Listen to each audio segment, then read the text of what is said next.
La redención particular. Como el Hijo del Hombre no vino para ser servido, sino para servir y para dar su vida en rescate por muchos. Mateo 20:28. Cuando recibí por primera vez la responsabilidad de ocupar este púlpito y de predicar en esta sala, mi congregación tenía la forma de una masa irregular de personas procedentes de todas las calles de esta ciudad, que venían para escuchar la palabra.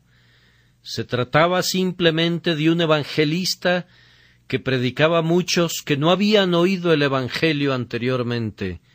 Por la gracia de Dios, ha ocurrido un cambio muy bendito, y ahora, en vez de tener una multitud irregular que se reúne, mi congregación es tan permanente como la de cualquier otro ministro de la ciudad de Londres.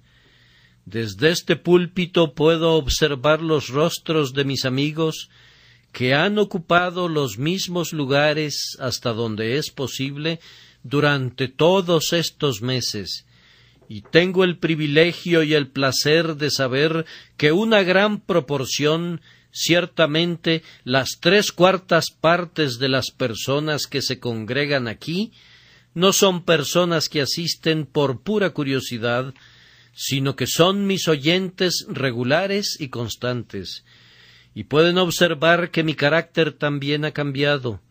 Antes era un evangelista, pero ahora mi responsabilidad ha pasado a ser la del pastor de ustedes. Ustedes eran antes un grupo muy variado, reunido para escucharme, pero ahora estamos unidos por los lazos del amor. Por nuestra asociación hemos aprendido a amarnos y a respetarnos los unos a los otros, y ahora ustedes se han convertido en las ovejas de mis pastos y miembros de mi rebaño, y yo tengo el privilegio de asumir la posición de un pastor en este lugar, como también de la capilla donde trabajo por las tardes. Entonces, pienso que cada uno de ustedes estará de acuerdo que, debido a que tanto la congregación como mi oficio han cambiado ahora, la propia enseñanza debe sufrir una modificación en cierta medida. Ha sido siempre mi intención dirigirme a ustedes a partir de las sencillas verdades del Evangelio. Muy raras veces he intentado en este lugar adentrarme en las profundas cosas de Dios. Un texto que podría considerarse adecuado para mi congregación que se reúne en las tardes no necesariamente sería tema de comentario en este lugar por las mañanas. Hay doctrinas, muchas de ellas muy elevadas y misteriosas, que no he dejado de comentar en mi propia capilla, pero que no me he tomado la libertad de introducir aquí, pues los he considerado como un grupo de personas congregadas casualmente aquí para escuchar la palabra de Dios. Pero ahora, ya que las circunstancias han cambiado, cambiaremos la enseñanza también. No me voy a limitar ahora simplemente a la doctrina de la fe o a la enseñanza del bautismo del creyente. No me voy a quedar en la superficie de los asuntos, sino que voy a aventurarme, con la guía de Dios, para entrar en esos temas que descansan en la base de nuestra religión tan querida. No me va a dar vergüenza predicar ante ustedes la doctrina de la soberanía divina de Dios. No voy a titubear al predicar la doctrina de la elección sin reservas ni rodeos.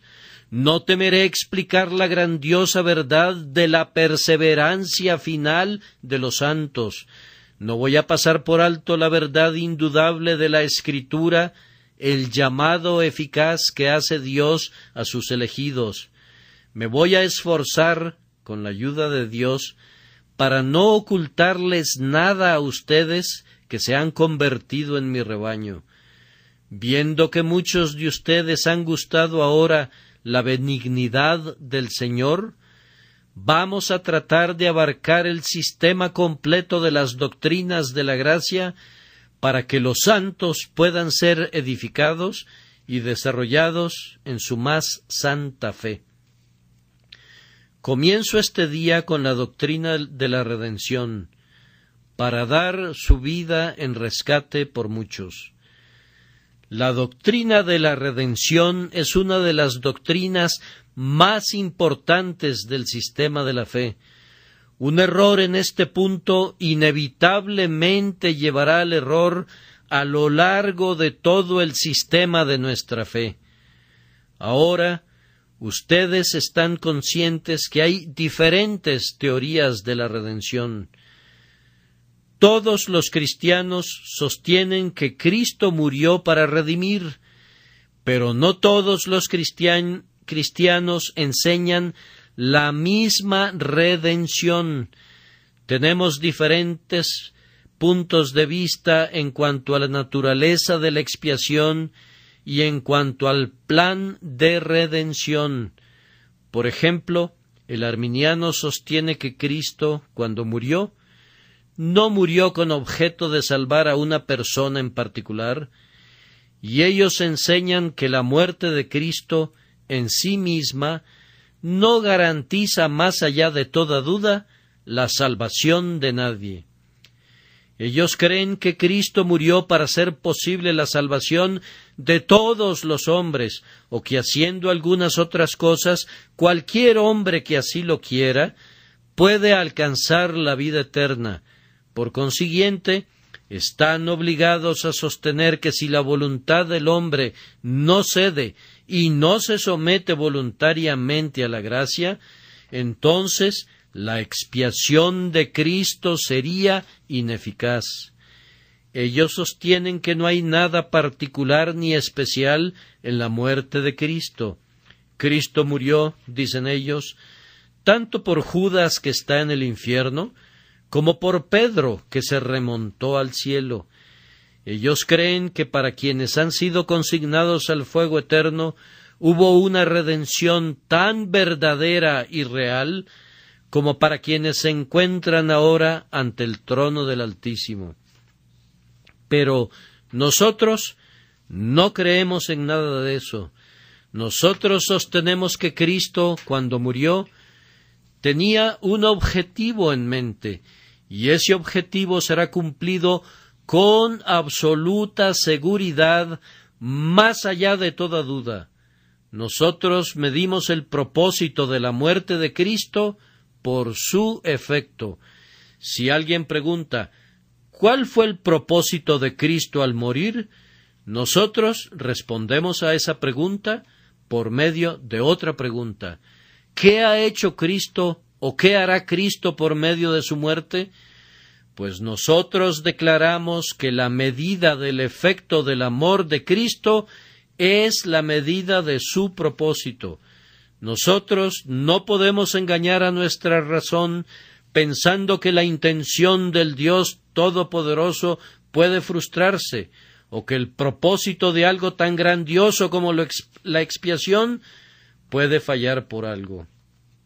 Sostenemos, no tenemos miedo de decir lo que creemos, que Cristo vino a este mundo con la intención de salvar a una gran multitud, la cual nadie podía contar, y creemos que como resultado de esto, cada persona por quien Él murió, sin ninguna sombra de duda, será limpiada de pecado y estará lavada en su sangre ante el trono del Padre. Nosotros no creemos que Cristo haya hecho una expiación eficaz por quienes están condenados para siempre. No nos atrevemos a pensar que la sangre de Cristo haya sido derramada jamás con la intención de salvar a quienes Dios sabía de antemano que no podrían ser salvos, y algunos de ellos ya estaban en el infierno cuando Cristo, de acuerdo a la creencia de algunos hombres, murió para salvarlos. De esta forma, acabo de presentar nuestra teoría de la redención, y de sugerir las diferencias que existen entre dos grandes grupos de la Iglesia que profesa la fe. Será mi tarea demostrar lo grandioso de la redención de Cristo Jesús, y al hacerlo, espero ser capacitado por el Espíritu de Dios para exponer la totalidad del gran sistema de redención de tal manera que pueda ser entendido por todos nosotros, aunque no todos lo podamos aceptar.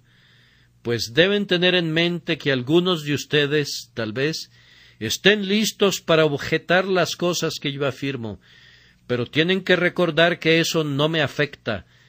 Yo voy a enseñar en todo momento esas cosas que yo creo verdaderas, sin permiso y a pesar del estorbo de cualquier ser que respire. Ustedes tienen la libertad de hacer lo mismo en sus propios lugares y de predicar sus propios puntos de vista en sus propias congregaciones, de la misma manera que yo reclamo el derecho de predicar mis convicciones plenamente y sin ningún titubeo. Cristo Jesús dio su vida en rescate por muchos, y por medio de ese rescate, Él alcanzó para nosotros una gran redención. Voy a intentar demostrar lo grande de esa redención, midiéndola de 5 maneras. En primer lugar, vamos a ver su grandeza desde la perspectiva de la atrocidad de nuestra culpa, de la cual Él nos ha liberado. En segundo lugar, vamos a medir su redención por la severidad de la justicia divina. En tercer lugar, vamos a medirla por el precio que Él pagó, los tormentos que soportó. A continuación, vamos a tratar de magnificarla, viendo la liberación que Él alcanzó. Y vamos a concluir observando el gran número de personas para quienes se llevó a cabo la redención, quienes son descritos en nuestro texto como muchos. Entonces, en primer lugar, veremos que la redención de Cristo no fue algo insignificante, si la medimos, primero, por nuestros propios pecados. Hermanos, por un instante contemplen el hoyo de donde fueron desenterrados y la cantera donde han sido labrados. Ustedes que han sido lavados y limpiados y santificados, hagan una pausa por un momento y vuelvan su vista atrás al estado anterior de su ignorancia. Los pecados que cometían, los crímenes hacia los que se despeñaban, la continua rebelión contra Dios en la que vivían habitualmente. Un pecado puede perder el alma para siempre.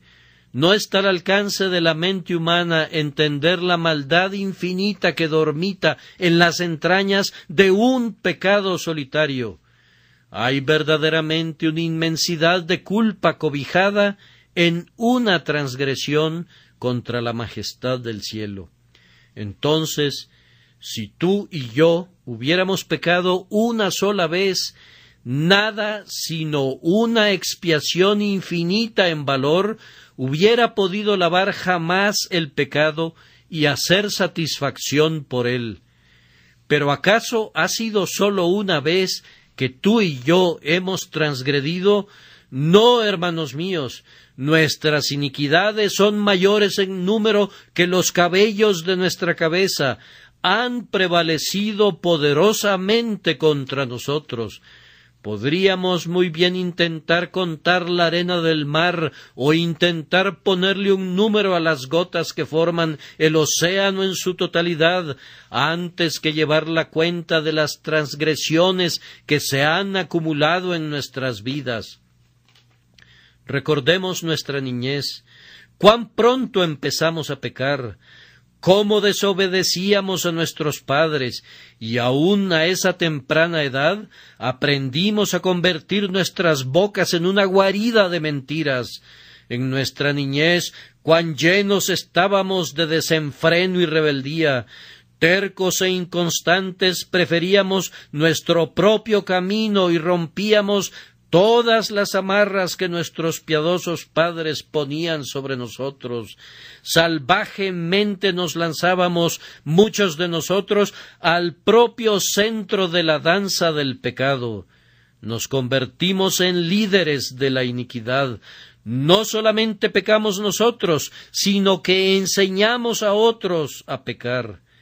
Y en cuanto a la edad adulta, ustedes que han alcanzado la flor de la vida, puede ser que externamente parezcan más sobrios, pueden haberse liberado un poco de la disipación de la juventud, pero cuán poco ha mejorado el hombre. A menos que la gracia soberana de Dios nos haya renovado, no somos del todo mejores que cuando comenzamos. Y aun si el cambio ha sido operado en nosotros, todavía tenemos pecados de los que debemos arrepentirnos, y debemos todos poner nuestras bocas en el polvo y cubrir de cenizas nuestras cabezas y exclamar: ¡Inmundo! ¡Inmundo! Y, oh, ustedes que se apoyan agotados sobre sus bastones, el soporte de su ancianidad, ¿acaso no tienen ustedes todavía pecados que cuelgan de sus vestidos? ¿Acaso son sus vidas tan blancas como los cabellos blancos que coronan sus cabezas? ¿Acaso no sienten todavía que la transgresión embadurna sus vestidos y mancha su blancura? Cuán a menudo son ahora arrojados al hoyo hasta el punto de ser aborrecidos por sus propios vestidos. Vuelvan sus ojos a los 60, los 70, los 80 años a lo largo de los cuales Dios les ha perdonado la vida. ¿Pueden ustedes, aunque sea por un momento, pensar que es posible que ustedes tienen la capacidad de contar sus innumerables transgresiones o calcular el peso de los crímenes que han cometido? ¡Oh estrellas del cielo! El astrónomo puede medir su distancia y su altura, pero, oh pecados de la humanidad, ustedes sobrepasan cualquier cálculo. Oh elevadas montañas, el hogar de la tempestad, el lugar de nacimiento de la tormenta, el hombre puede alcanzar sus cimas y pararse asombrado sobre sus nieves perpetuas, pero, oh montes del pecado, ustedes se elevan por encima de nuestros pensamientos. Oh abismos de transgresiones, ustedes son mucho más profundos de lo que nuestra imaginación se atreve a bucear. ¿Acaso se me acusa de denigrar la naturaleza humana? Entonces es porque ustedes no la conocen. Si Dios les hubiera manifestado la condición de su propio corazón alguna vez, ustedes mismos darían testimonio que, lejos de exagerar, mis pobres palabras no logran describir el estado desesperado de nuestro mal. Oh, si cada uno de nosotros pudiera mirar al corazón hoy, si nuestros ojos se pudieran volver a nuestro interior para poder ver la iniquidad que está grabada como con la punta de un diamante sobre la superficie de piedra de nuestros corazones, diríamos entonces que el ministro, independientemente de la manera como pueda describir la situación desesperada de la culpa, bajo ningún punto podría exagerar. ¿Cuán grande entonces, amados hermanos, debe ser el rescate de Cristo al salvarnos de todos estos pecados? Los hombres por quienes murió Jesús, cuando tienen fe, independientemente de cuán grande sea su pecado, son justificados de todas sus transgresiones. Aunque se hayan entregado a cada vicio y a cada mal deseo que Satanás haya podido sugerirles y que la naturaleza humana podía llevar a cabo, sin embargo, cuando creyeron, toda su culpa fue limpiada. Año tras año se han recubierto de negrura hasta que sus pecados se han convertido en una armadura. Pero en un instante de fe, un momento triunfante de confianza en Cristo, La gran redención quita la culpa de numerosos años. Más aún, si fuera posible que todos los pecados que los hombres han cometido de pensamiento o de palabra o de obra desde que los mundos fueron creados y desde que el tiempo comenzó fueran colocados sobre una sola pobre cabeza, la gran redención sería plenamente suficiente para quitar todos estos pecados y lavar al pecador para que quedara más blanco que la nieve. Oh, ¿quién pudiera medir las alturas de la plena suficiencia del Salvador? Quien quiera hacerlo, primero tiene que calcular qué tan grande es el pecado, y luego recordar que así como el diluvio de Noé sobrepasó los picos de las montañas más elevadas de la tierra, así el diluvio de la redención de Cristo sobrepasa las cimas de las montañas de nuestros pecados. En los atrios del cielo hay hombres hoy que una vez fueron asesinos y ladrones y borrachos y fornicarios, blasfemos y perseguidores, pero ellos fueron lavados, fueron santificados. Pregúntenles de dónde proviene el brillo de sus vestidos y dónde obtuvieron su pureza, y ellos, al unísono, les dirán que ellos lavaron sus vestidos y los blanquearon en la sangre del Cordero.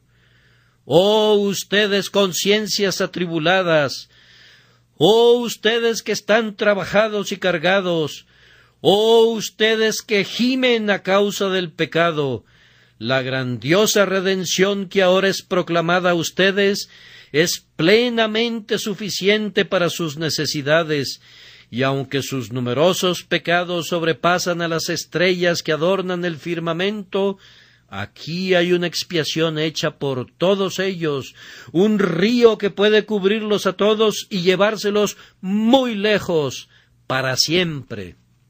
Esta es, entonces, la primera medida de la expiación, la atrocidad de nuestra culpa. Ahora, en segundo lugar, debemos medir la gran redención por la severidad de la justicia divina. Dios es amor y siempre ama, pero mi siguiente propuesta no interfiere para nada con esta afirmación. Dios es severamente justo, inflexiblemente severo en sus tratos con la humanidad. El Dios de la Biblia no es el Dios que algunos imaginan, que tiene tan baja opinión del pecado que puede pasarlo por alto sin demandar ningún castigo. Él no es el Dios de la imaginación de algunos hombres que piensan que nuestras transgresiones son cosas tan pequeñas, simples pecadillos, que el Dios del cielo los pasa por alto y deja que mueran en el olvido. No, Jehová, el Dios de Israel, ha declarado acerca de sí mismo: Jehová, cuyo nombre es celoso, Dios celoso es. Su propia declaración es: y que de ningún modo tendrá por inocente al malvado. El alma que pecare, esa morirá. Aprendan, amigos míos, a mirar a Dios como un ser tan severo en su justicia como si no tuviera amor, y sin embargo tan amoroso como si no fuera severo. Su amor no disminuye su justicia, ni su justicia se contrapone a su amor en lo más mínimo. Las dos cosas están dulcemente vinculadas entre sí en la expiación de Cristo. Pero fíjense bien, nunca podremos entender la plenitud de la expiación hasta no comprender antes la verdad de la Escritura acerca de la inmensa justicia de Dios. Nunca se ha dicho una mala palabra, ni se ha concebido un mal pensamiento, ni se ha cometido una mala acción que Dios no vaya a castigar en la persona del culpable. Él tendrá una satisfacción, ya sea de ustedes o de Cristo. Si ustedes no pueden presentar la expiación por medio de Cristo, deben permanecer por siempre en una deuda que no podrán pagar, en la miseria eterna, pues tan ciertamente como que Dios es Dios, Él primero perdería su divinidad que permitir que un pecado quede sin castigo o una partícula de rebelión sin venganza. Ustedes podrán decir que este carácter de Dios es frío y severo y duro. No puedo evitar que digan eso. No obstante, lo que he comentado es verdad. Así es el Dios de la Biblia, y aunque repetimos que es verdad que Él es amor, no es menos cierto que además que Él es amor, Él es plena justicia, porque toda cosa buena en su máxima perfección se encuentra en Dios, de tal forma que mientras el amor alcanza su hermosura plena, la justicia muestra una inflexibilidad severa en él. En su carácter, Dios no tiene ninguna torcedura ni ninguna desviación. Ninguno de sus atributos predomina como para opacar a los otros. El amor tiene pleno dominio, y la justicia no tiene un límite más estrecho que su amor. Oh, entonces, amados hermanos, piensen cuán grandiosa debe haber sido la sustitución de Cristo, ya que pudo satisfacer a Dios por todos los pecados de su pueblo. Por el pecado del hombre, Dios demanda el eterno castigo, y Dios ha preparado un infierno al que arrojará a quienes mueran sin arrepentirse. Oh, hermanos míos, ¿pueden imaginarse cuál debe haber sido la grandeza de su expiación, que fue la que sustituyó a toda esta agonía que Dios hubiera vertido sobre nosotros, si no la hubiera vertido sobre Cristo? Miren, miren, miren con una mirada solemne a través de las sombras que nos separan del mundo de los espíritus y vean esa casa de miseria que los hombres llaman infierno. ¿No pueden soportar el espectáculo? Recuerden que en ese lugar hay espíritus que pagan su deuda por siempre a la justicia divina, pero aunque algunos de ellos han estado durante más de 4000 años quemándose en las llamas, no están más cerca de lograr pagar su deuda de lo que estaban cuando el castigo comenzó. Y cuando hayan pasado 10,000 veces 10,000 años, no habrán hecho mayor satisfacción para Dios a causa de su culpa de lo que han hecho hasta este momento. Y ahora pueden apreciar el pensamiento de la grandeza de la mediación del Salvador al haber pagado sus deudas y haberlas pagado de una sola vez, de tal forma que no queda pendiente ningún saldo de esa deuda del pueblo de Cristo para con Dios, excepto una deuda de amor. El creyente no le debe nada a la justicia, aunque originalmente debía tanto que la eternidad no sería lo suficientemente larga para que permitiera pagar esa deuda.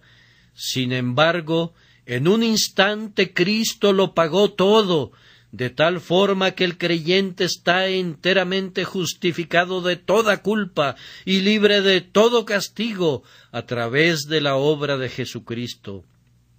Piensen, entonces, cuán grande es su expiación, viendo todo lo que ha hecho. Debo hacer una pausa aquí para exponer otro pensamiento. Hay momentos en los que Dios, el Espíritu Santo, muestra a los hombres, en sus propias conciencias, la severidad de la justicia. Habrá aquí presente hoy alguien cuyo corazón ha sido cortado por un sentido de pecado.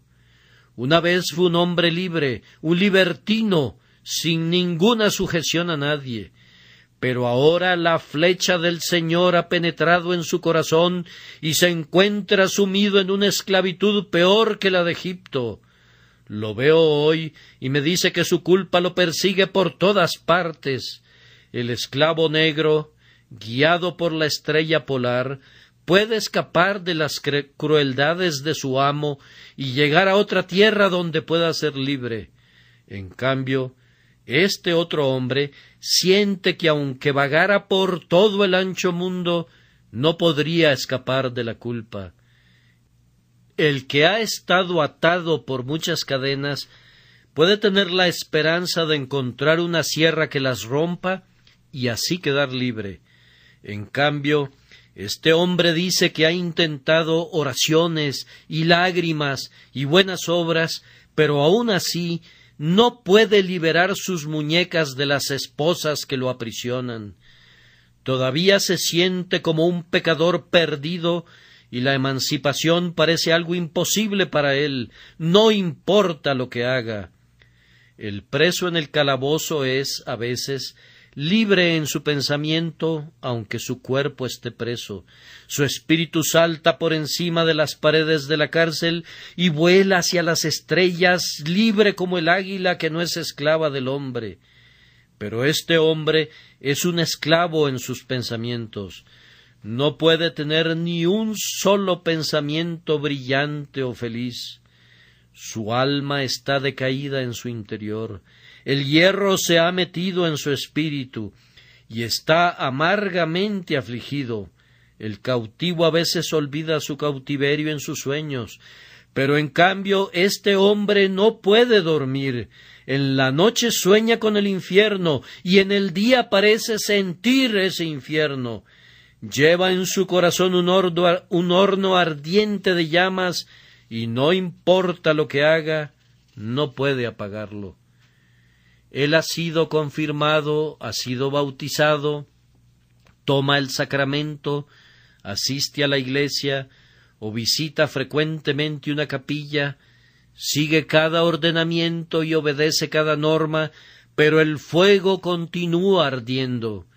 Da su dinero a los pobres, está presto a entregar su cuerpo a la hoguera, alimenta a los hambrientos, visita a los enfermos, da de vestir al desnudo, pero el fuego sigue ardiendo y no importa lo que haga, no puede apagarlo.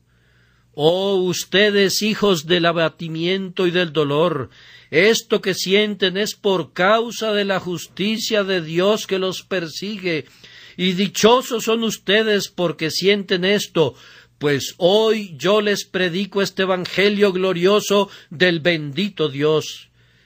Tú eres una de las personas por quienes murió Jesucristo, por ti Él ha satisfecho la justicia divina, y ahora todo lo que tienes que hacer para obtener paz en tu conciencia es decir simplemente a tu adversario que te persigue: ten cuidado, mi amigo, Cristo murió por mí, mis buenas obras no te detendrían, mis lágrimas no te apaciguarían, ten cuidado, allí está la cruz, allí está clavado mi Dios que sangra, escucha su clamor de muerte, míralo morir.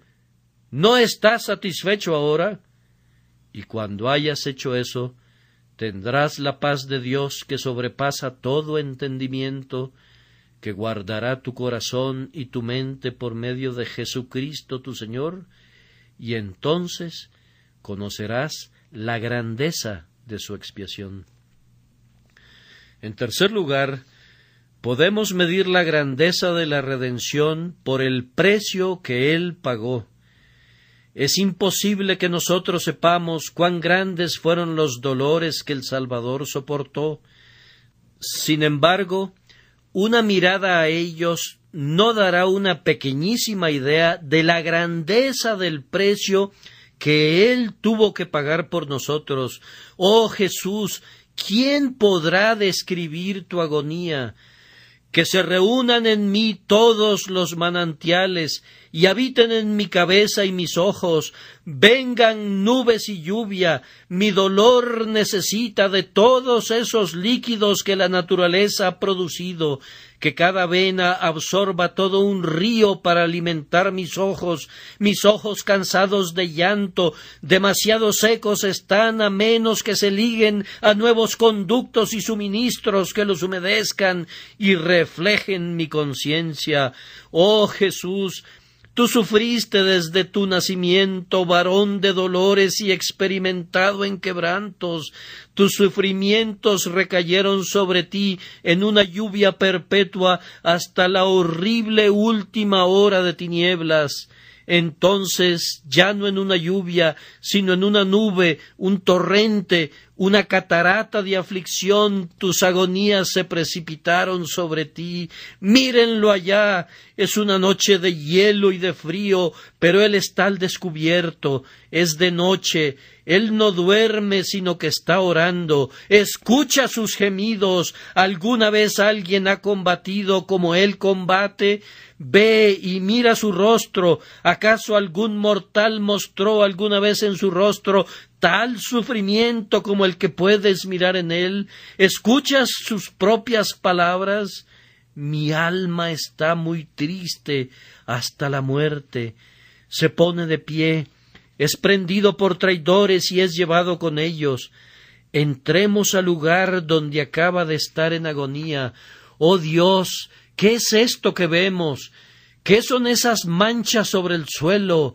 Es sangre. ¿De dónde salió esa sangre? ¿Acaso tenía él una herida que se abrió de nuevo a causa de su espantosa lucha? Ah, no. Y era su sudor como grandes gotas de sangre que caían hasta la tierra. Oh agonías que sobrepasan el significado de la palabra agonía. Oh sufrimientos que ningún lenguaje puede describir. Cuán terribles habrán sido para causar tal efecto en el cuerpo bendito del Salvador y hacer brotar sudor de sangre en todo su cuerpo. Y esto es sólo el comienzo. Este es el inicio de la tragedia. Síguelo en lamentación, tú, iglesia afligida, para presenciar la consumación. Él es llevado a prisa por las calles. Él es arrastrado de un tribunal a otro. Es abatido y condenado ante el Sanedrín. Es escarnecido por Herodes. Es juzgado por Pilato. Se pronuncia la sentencia, sea crucificado. Y ahora la tragedia llega a su momento culminante. Le desnudan su espalda, lo atan a una columna romana destinada a los suplicios. El látigo sangriento abre surcos en su espalda, y en medio de un torrente su espalda se torna roja. Un manto escarlata que lo proclama como emperador de la aflicción. Es llevado al recinto de los guardias. Sus ojos están vendados y los soldados lo golpean mientras le dicen: «Profetiza, ¿quién es el que te golpeó?». Lo escupen en el rostro, tejen una corona de espinas y le meten a presión sobre sus sienes esa corona. Lo visten con un manto púrpura, doblan sus rodillas y se burlan delante de él. Él permanece callado, no responde ni una palabra. Cuando padecía, no amenazaba, sino que se sometió a aquel a quien vino a servir. Y ahora lo toman y en medio de burlas y desprecios se lo llevan de allí por las calles de la ciudad. Debilitado por los continuos ayunos y abatido por la agonía de su espíritu, cae bajo el peso de su cruz. Hijas de Jerusalén, él desfallece en sus calles. Lo levantan, colocan su cruz sobre los hombros de otro hombre y lo empujan, tal vez a punta de lanza, hasta que al fin llega al monte del castigo. Rudos soldados lo agarran y lo colocan de espaldas. La madera en forma de cruz es colocada abajo, sus brazos son extendidos hasta alcanzar la distancia necesaria, preparan los clavos, 4 martillos clavan 4 clavos simultáneamente, atravesando las partes más tiernas de su cuerpo, y allí está en el lugar de su ejecución, muriendo sobre su cruz. Pero todavía falta. Los rudos soldados alzan la cruz. Allí está la base preparada. Allí colocan la cruz, rellenan la base con tierra. Ya está lista.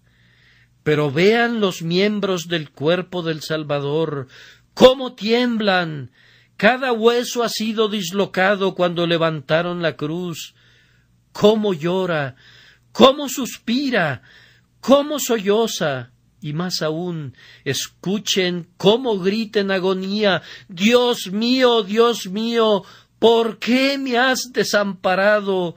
Oh sol, no me sorprende que hayas cerrado tu ojo para no ver más un hecho tan cruel. Oh rocas, no me maravilla que ustedes se hayan derretido, rompiendo sus corazones con simpatía cuando su Creador murió. Ningún hombre ha sufrido como sufrió este hombre. Aún la muerte misma cedió, pues muchos de los que estaban en sus tumbas se levantaron y vinieron a la ciudad. Esto, sin embargo, es lo externo. Créanme, hermanos míos, que lo interno fue peor aún. Lo que nuestro Salvador sufrió en su cuerpo no fue nada comparado con lo que soportó en su alma. Ustedes no pueden imaginar, y yo tampoco no puedo ayudarles a imaginar, lo que él soportó internamente. Supongan por un momento, para repetir una frase que he usado con frecuencia, supongan que un hombre ha ido al infierno. Supongan que su tormento eterno puede ser condensado todo en una sola hora. Y luego supongan que puede ser multiplicado por el número de los salvos, que es un número que sobrepasa a cualquier cálculo humano. ¿Pueden ahora imaginarse el vasto cúmulo de miseria que habría habido en los sufrimientos de todo el pueblo de Dios si hubiese sido castigado por toda la eternidad? Y recuerden que Cristo tuvo que sufrir el equivalente a todos los infiernos de los redimidos. No podría expresar ese pensamiento de mejor manera que usando esas palabras repetidas a menudo. Parecería que el infierno fue puesto en una copa. Él la tomó y de un solo trago tremendo de amor, él bebió la condenación hasta la última gota, de tal manera que no quedó nada de todas las penas y miserias del infierno que su pueblo tendría que haber sufrido. No digo que él sufrió lo mismo, pero sí soportó un equivalente a todo esto, y dio satisfacción a Dios por todos los pecados de todo su pueblo, y por consiguiente llevó un castigo equivalente al de ellos. ¿Pueden ahora imaginar, pueden tener una idea de la grandiosa redención de nuestro Señor Jesucristo? Voy a tratar brevemente el siguiente punto. La cuarta forma de medir las agonías del Salvador es esta. Debemos calcularlas por la gloriosa liberación que Él ha efectuado. Levántate, creyente, ponte de pie en tu lugar y da testimonio en este día acerca de la grandeza de lo que Dios ha hecho por ti. Déjame que yo lo diga por ti. Voy a decir tu experiencia y la mía conjuntamente. Una vez mi alma estaba cargada de pecado. Yo me había rebelado contra Dios y había transgredido gravemente. Los terrores de la ley se apoderaron de mí. Las penas de la convicción me aprisionaron. Me reconocí culpable. Miré al cielo y me di cuenta que un Dios airado había jurado castigarme. Miré hacia abajo y vi un infierno con sus fauces abiertas, listo para devorarme. Traté de satisfacer mi conciencia mediante buenas obras, pero todo en vano. Me esforcé por asistir a las ceremonias de la religión para apaciguar la angustia interna que me agobiaba, pero todo fue inútil. Mi alma estaba triste, casi hasta la muerte. Pude haber dicho como el que guardaba luto antiguamente: mi alma tuvo por mejor la estrangulación y quiso la muerte más que mis huesos. Esta fue la gran pregunta que siempre me dejó perplejo. He pecado. Dios debe castigarme. ¿Cómo puede ser justo si no me castiga? Entonces, puesto que Él es justo, ¿qué será de mí? Al fin mi ojo se volvió hacia esa dulce palabra que dice: la sangre de Jesucristo su Hijo nos limpia de todo pecado. Llevé ese texto a mi habitación. Allí me senté y medité. Miré a uno clavado en la cruz. Era mi Señor Jesús. Allí estaba la corona de espinas, junto con los emblemas de una miseria inigualable y sin par.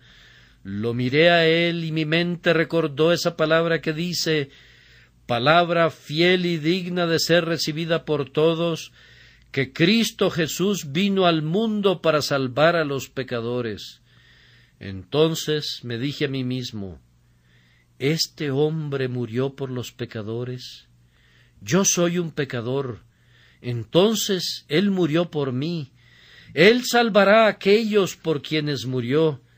Él murió por los pecadores. Yo soy un pecador. Él murió por mí. Él me salvará. Mi alma confió en esa verdad. Lo miré a Él, y conforme veía el fluir de su sangre redentora de almas, mi espíritu se regocijó, pues yo podía decir, nada traigo en mis manos, solamente a tu cruz me aferro, desnudo busco en él vestido, desamparado vengo a él por gracia, sucio a esta fuente corro, lávame, Salvador, porque me muero. Y ahora, creyente, tú dirás lo que falta. El momento en que tú creíste, tu carga se desprendió de tus hombros y te volviste ligero como el aire. En vez de tinieblas, ahora tenías luz. En lugar de ropas de tristeza, tenías vestidos de alabanza. ¿Quién podría describir tu gozo a partir de ese momento? Has cantado sobre la tierra himnos del cielo, y en tu alma llena de paz has experimentado por anticipado el eterno reposo de los redimidos. Porque has tenido fe, has entrado en el reposo. Sí, proclámalo por todo el mundo. Todos aquellos que creen por la muerte de Jesús son justificados de todas aquellas cosas de las que no podrían ser librados por las obras de la ley. Di en el cielo que nadie puede acusar a los elegidos de Dios. Anuncia en la tierra que los redimidos de Dios están libres de pecado a los ojos de Jehová. Proclama aún en el infierno que los elegidos de Dios nunca irán allí, pues Cristo ha muerto por ellos, ¿y quién podrá condenarlos? Me he dado prisa para llegar al último punto, que es el más dulce de todos.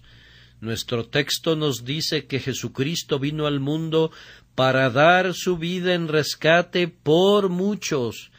La grandeza de la redención de Cristo puede ser medida por el alcance de su objetivo. Él dio su vida en rescate por muchos. Debo tratar de nuevo este controvertido punto. Se nos dice con frecuencia, quiero decir a quienes se nos apoda comúnmente con el sobrenombre de calvinistas, y eso no nos da vergüenza. Pensamos que después de todo, Calvino conocía más del Evangelio que casi todos los hombres que han vivido sin inspiración.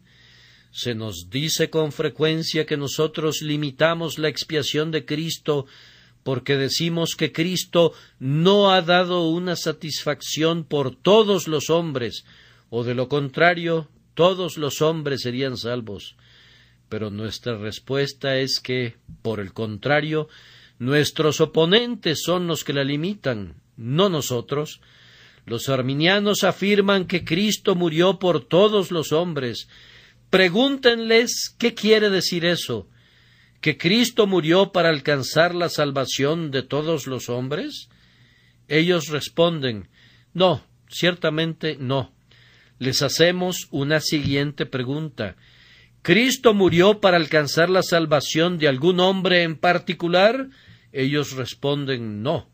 Cristo murió para que cualquier hombre sea salvo, sí, y luego siguen ciertas condiciones para la salvación.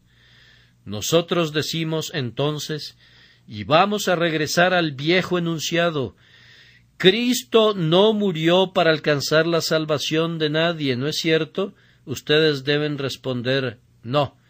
Están obligados a decir eso, pues ustedes creen que aun después que un hombre ha sido perdonado, puede caer de la gracia y perecer.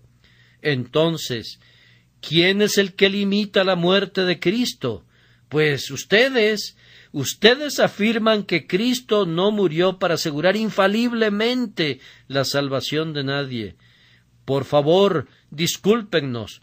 Cuando ustedes dicen que nosotros limitamos la muerte de Cristo, decimos, no, queridos amigos, son ustedes los que lo hacen.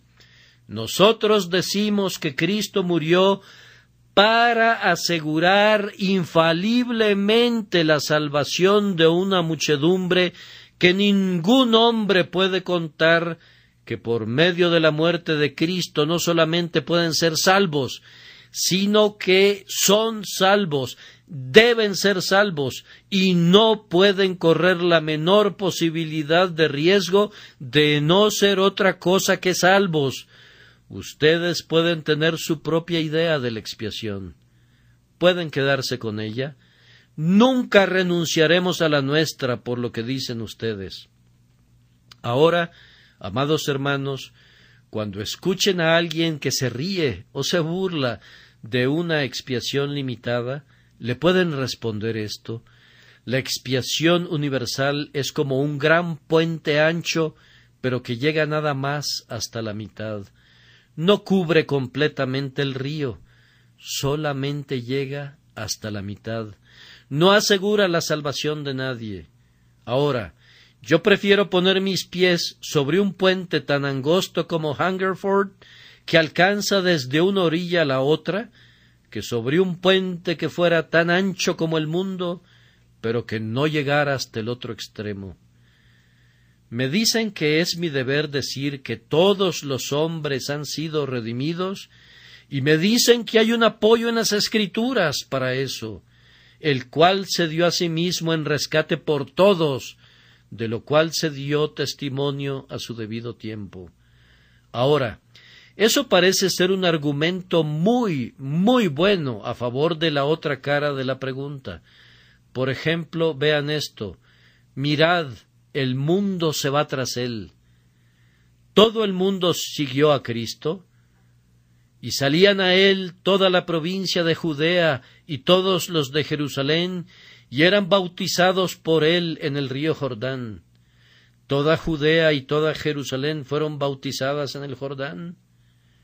Hijitos, vosotros sois de Dios, y el mundo entero está bajo el maligno.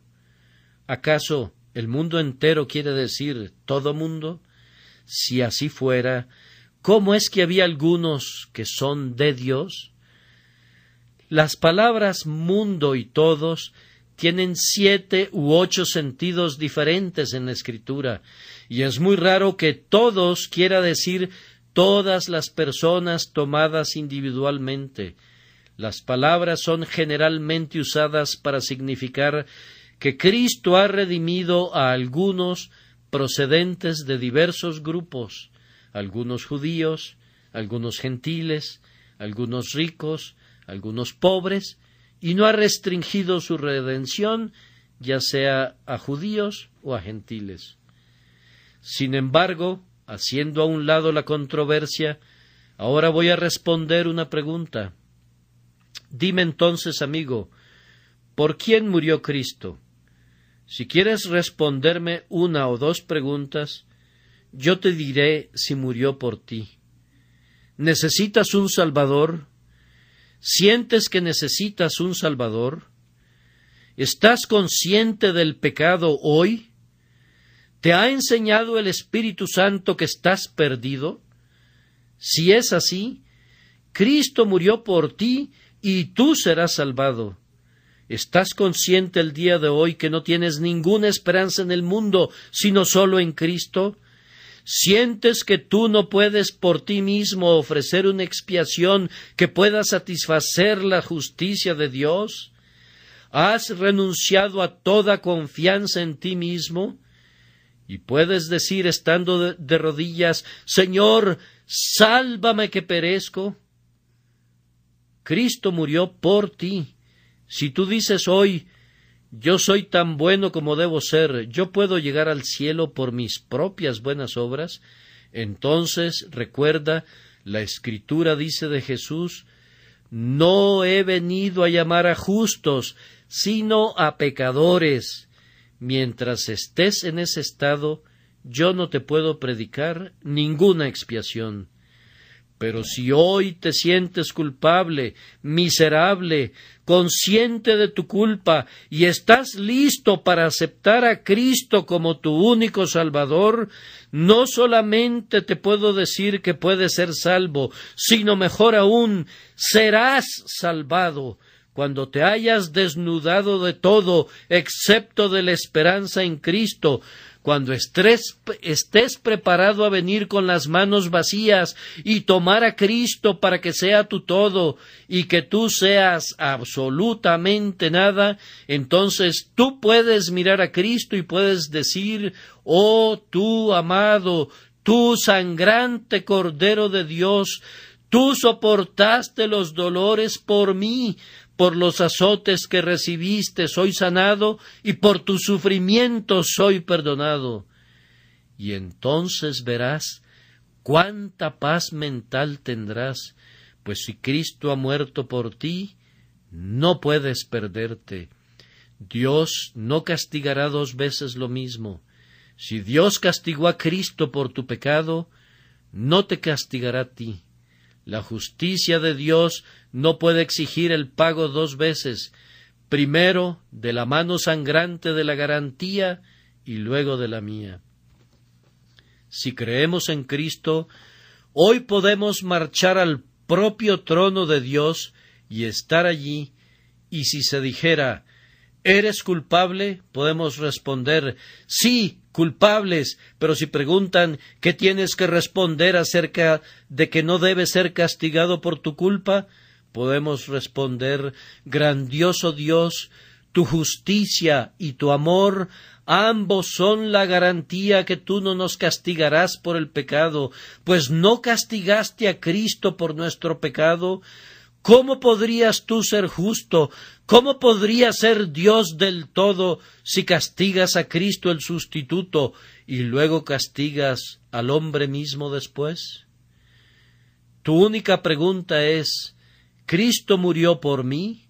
Y la única respuesta que tenemos es, palabra fiel y digna de ser recibida por todos, que Cristo Jesús vino al mundo para salvar a los pecadores.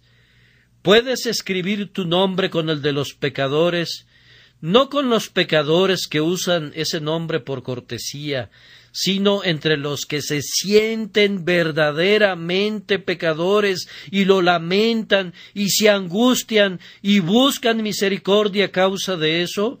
¿Eres tú un pecador? Si lo sientes así, si lo reconoces así, si lo confiesas así, ahora eres invitado a creer que Jesucristo murió por ti, porque eres un pecador, y se te pide que te arrojes sobre esa grandiosa roca inconmovible y que encuentres seguridad eterna en el Señor Jesucristo.